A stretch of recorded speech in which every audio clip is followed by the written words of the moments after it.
Okay, so this is our fifth chapter, last chapter in the mechanics 1. This is rotational motion. In the last lecture, we discussed different types of motions, right? So we have linear motion, we have circular motion, we have precessional motion, and all the types of motion we discussed. We listed all the types. Now we are defining rotational motion. Okay, so first of all, I will tell you what will be the difference between circular and rotational motion. Okay, I will draw one circle.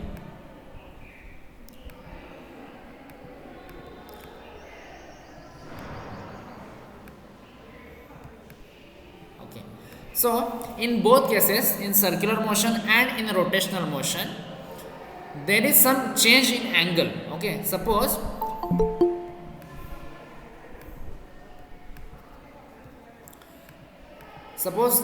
there is at center of the solar system we have the sun. Okay, and here is the earth. When suppose this is earth and this revolves around itself. Okay, so the center of mass, around the center of mass, let's say there is one axis. Okay, suppose the rotation axis is slightly tilted for the earth, you know this. Now if the earth is rotating around itself, then is this rotational motion or is this rotational motion? First is earth revolving around the sun, and now in this case, in second case, let's say this is case A and this is case B. So which one case is called as a rotational motion and which one is circular motion? Can you tell me? Case B is rotational and case A is circular. Correct. Okay, so case B is our rotational motion and first case, A case, is the circular motion. So in this case, you can see that when the body rotates around itself, then it is called as a rotational motion. Or when the rotation axis, okay, so along which axis the body is rotating, we will call as a rotational axis.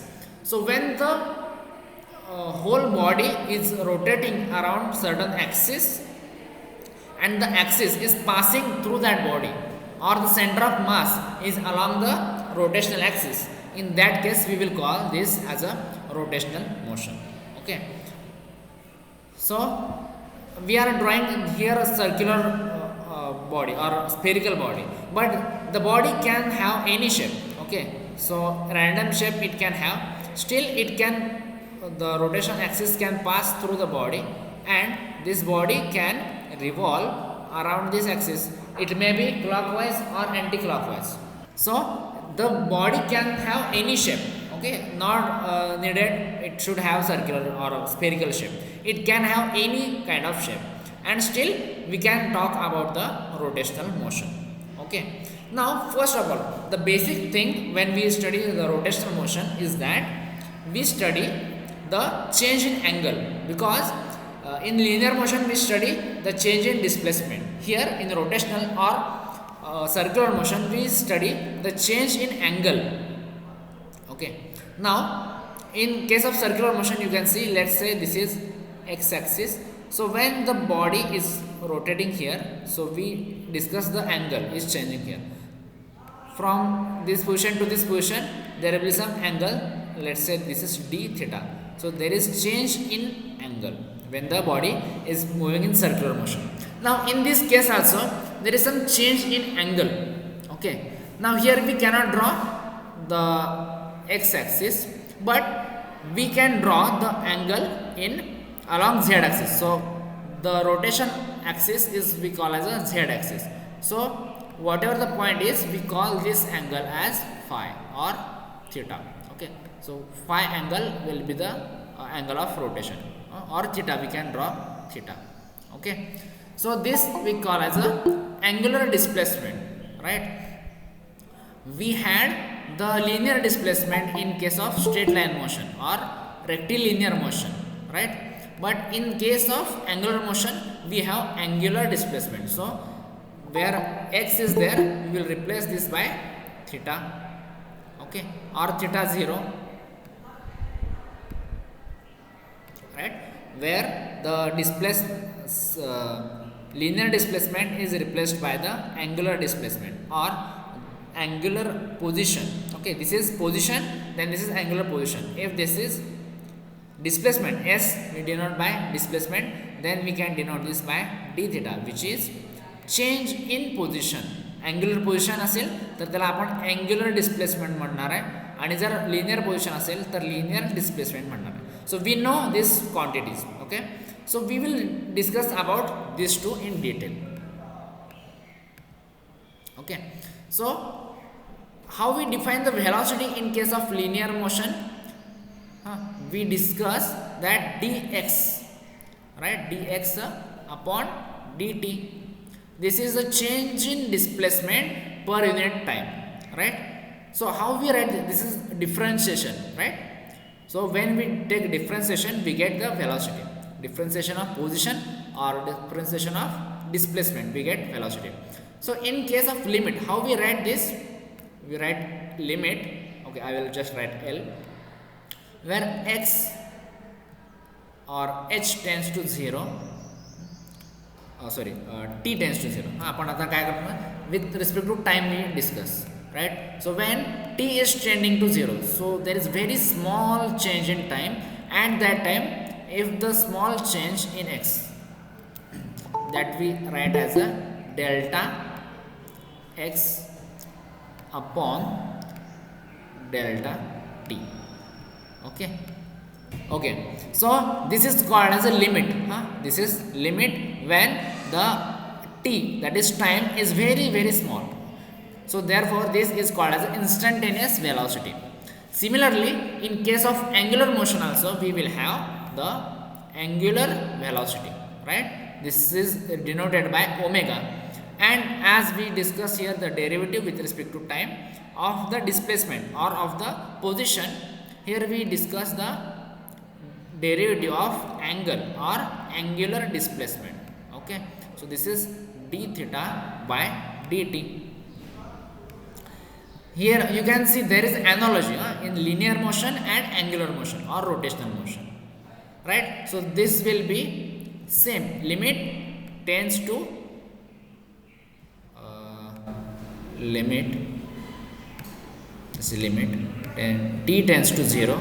So for very short time interval, what is the change in angle? So we will write that as a delta theta or del theta,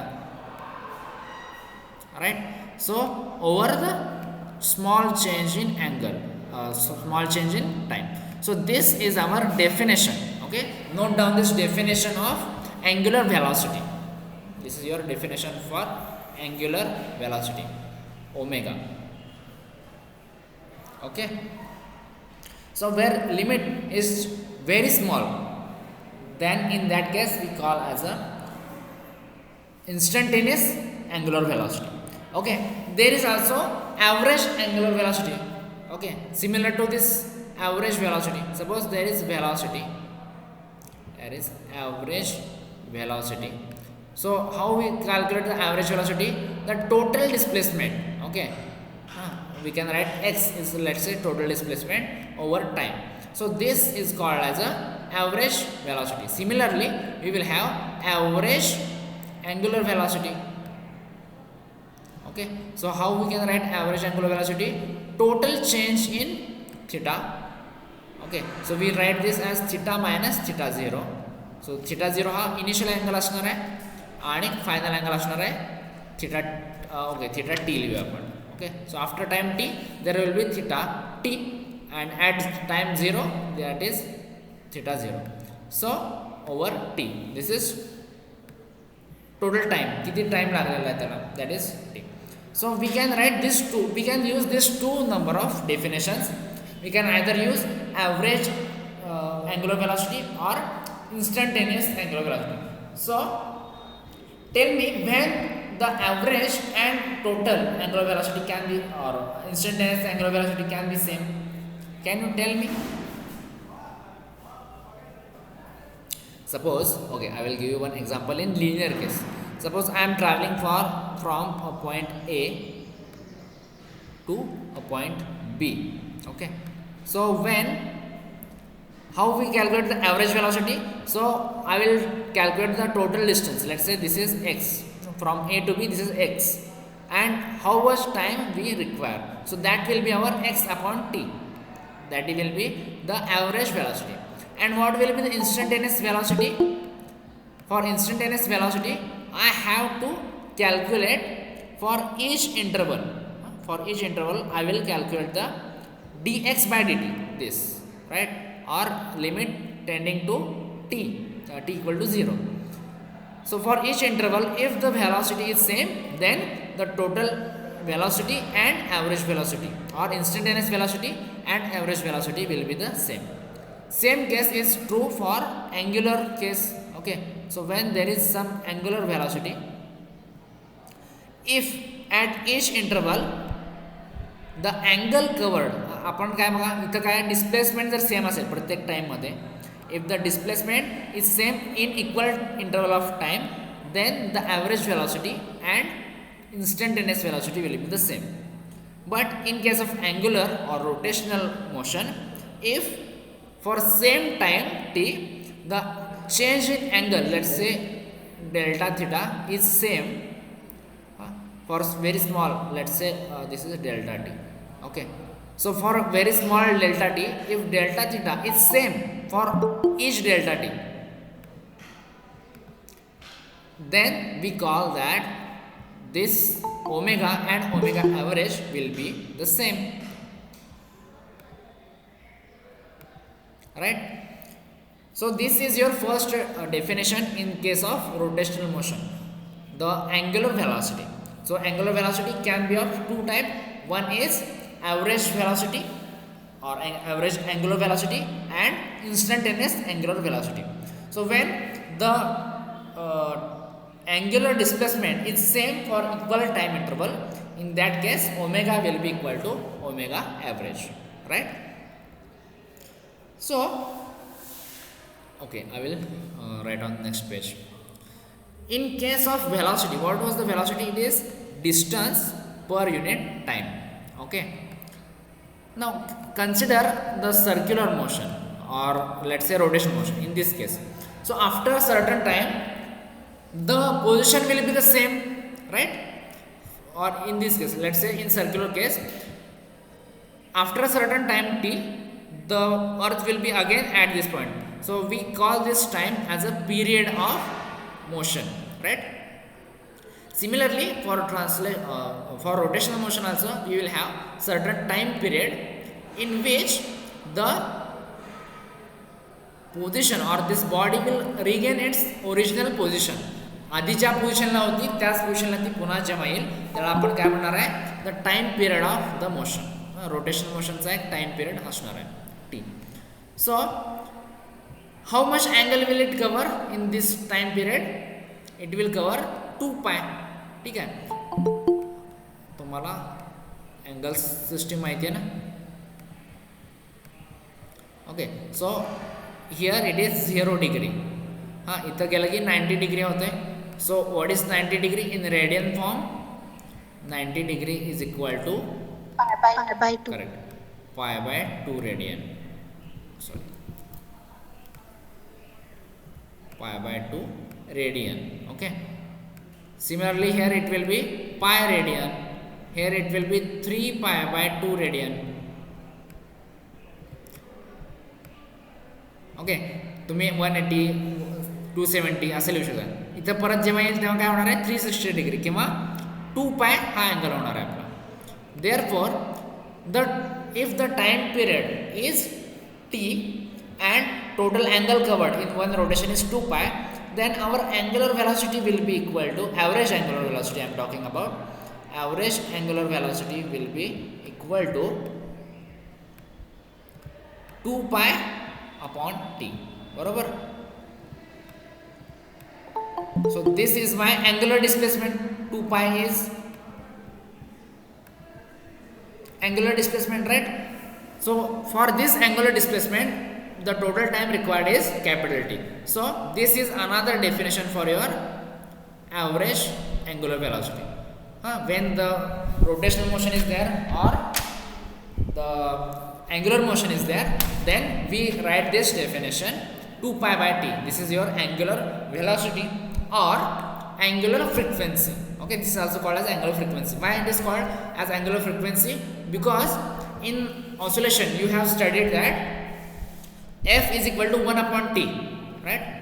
F, this is frequency which is reciprocal of time, or these are the cycles taking place per unit time. So this is 1 upon t. So if I use here 2 pi into 1 upon t, that is 2 pi f. So f is my frequency, therefore 2 pi f will be my angular frequency or angular velocity. Okay.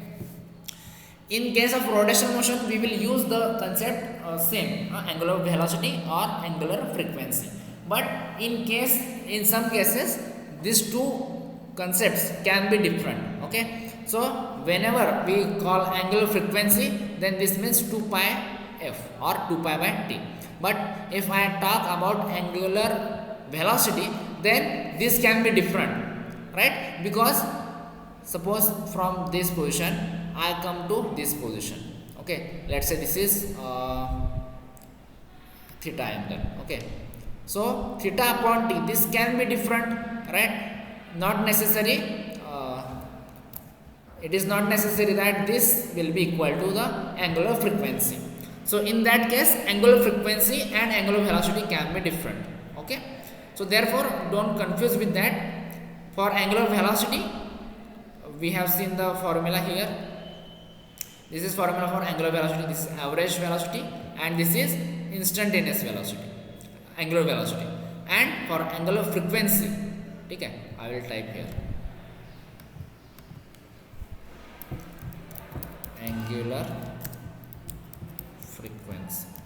Okay, so this definition is for angular frequency, and the previous one, this one is for angular velocity or angular speed, we can call. If there is vector, then we will call angular velocity. If that is scalar, then we will call it as a angular speed or angular speed. So you can recognize, if the vector sign is there, then that will be angular velocity. If there is no vector sign, so this is the angular speed. Okay, this is average angular speed, this is instantaneous angular speed. If there is vector sign over this, vector sign over this, and over this, then this is what? Angular velocity, instantaneous angular velocity, and this will be the angular average angular velocity.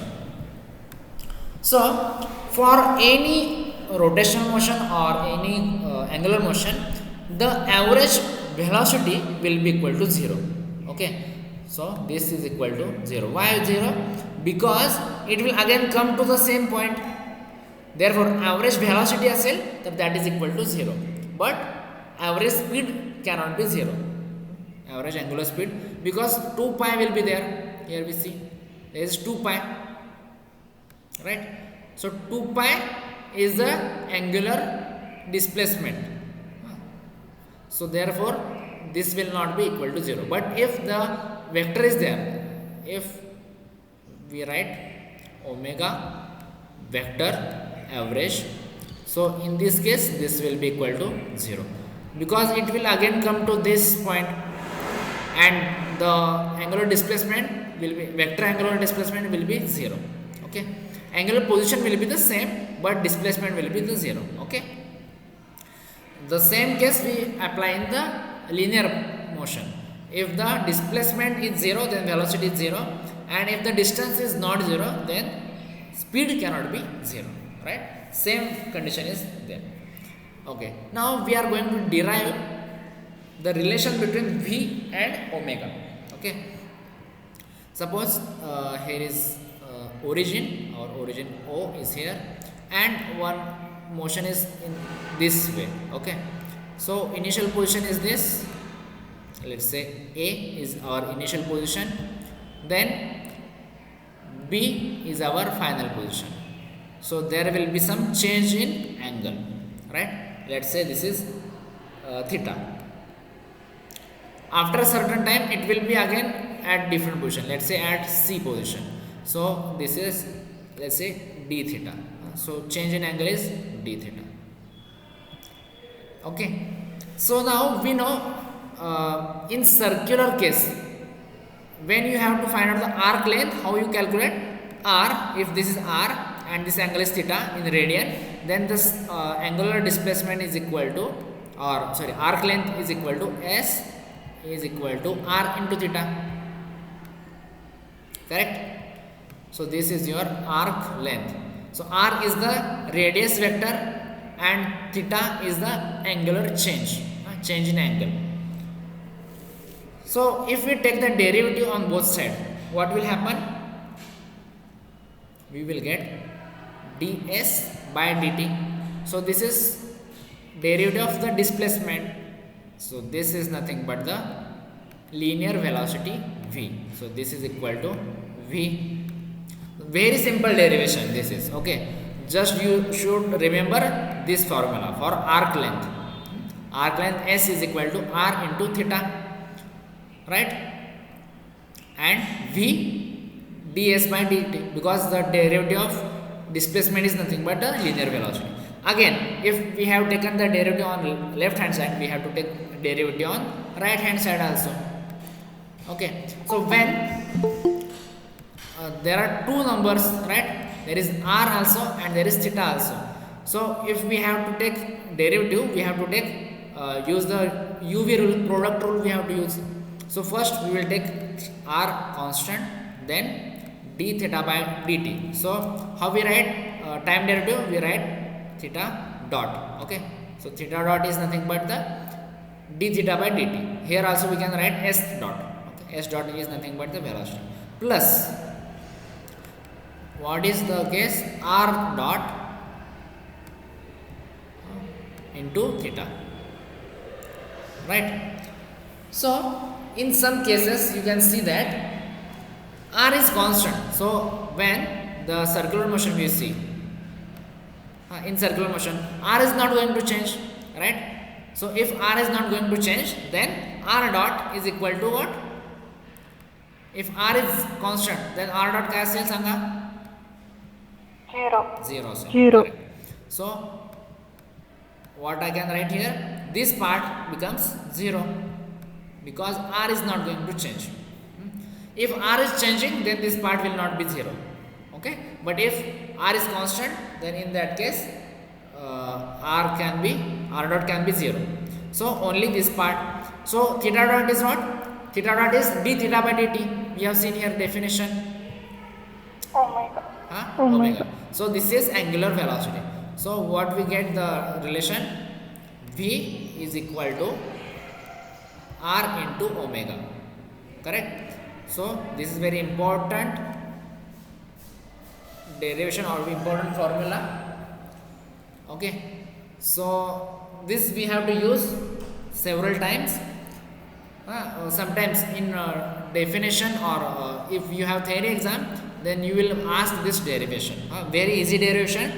You just remember this formula, then take derivative on both sides and you will get the final result. And you should remember that ds by dt is v and d theta by dt is omega. Okay. So similarly, if we take again we take the derivative. Okay. What will the derivative? Okay. The derivative of v with respect to time is acceleration. So acceleration is equal to v dot dv by dt. So again I will take the derivative on this side also. Now I know r is constant, so I will again not write this. I will take constant outside. So r is constant into omega dot, right? The d omega by dt, change in angular velocity with respect to time. So this will be equal to angular acceleration, right? R into alpha, right? So you can also remember this definition, right? V is equal to r omega, A is equal to r alpha. Okay, where alpha is what? Angular acceleration. Omega is angular velocity or angular speed. Okay. So there can be, now here we have taken that r is constant. But if r is not constant, then we have some additional term here, right? This is called as a tangential acceleration. Okay, so whenever the circle is there, so if this is a circle, then the angular acceleration is in this direction, perpendicular to this tangent. Okay, tangent च्या direction मध्ये आपला angular acceleration असणार. So this is called as a angular tangential acceleration. But there is also one case of acceleration that is called as a radial acceleration. Okay. Okay, so I will write on the next page. So total acceleration is equal to tangential acceleration, which we have seen earlier. आता जो आपण definition मिळली that is tangential, and there will be some radial acceleration. Tangential चा formula काय आहे? R alpha. Okay, so here okay, I will write here derivation आपण वाटल्यास नंतर बघू. So this is equal to r omega square. Okay, so this is radial acceleration, or in simpler way, in circular you have seen v square upon r. This is your radial acceleration. Centripetal acceleration चा formula तुम्ही बघितला आहे, v square upon r. That is the same, but we have v is equal to r omega. So in this put r omega, v is equal to r omega. So r square omega square upon r. So 1 r will get cancelled with this r. So r omega square is the radial acceleration. So this is our total acceleration of that particle. In circular case, you might have seen this case. Okay. So now what we have done, we have written this in angular case, total angular case. So this is total acceleration. This is tangential acceleration. This is radial acceleration. Okay. I will type the name. This one is tangential acceleration. Okay, this one is tangential acceleration, AT. Okay, and AR is what? Radial acceleration. आता तुमच्या वहीमध्ये तुम्ही याचे formula लिहा. हा tangential acceleration म्हणजे कुठला आहे? हा, this is tangential and this is equal to r alpha, and radial acceleration कोणता आहे? हा. Okay. Okay, so write this formula. So total acceleration of the rotating body or the circulation body is called, or the body in circular motion is angular acceleration plus radial acceleration. Okay, so I will stop today here. In the next chapter, in the next lecture, tomorrow's lecture, we will see how to find out the angular momentum and how to find out torque. Okay, we have already discussed in the last chapter some definitions, but in case of rotational motion, how it is different, we will discuss in the tomorrow's lecture.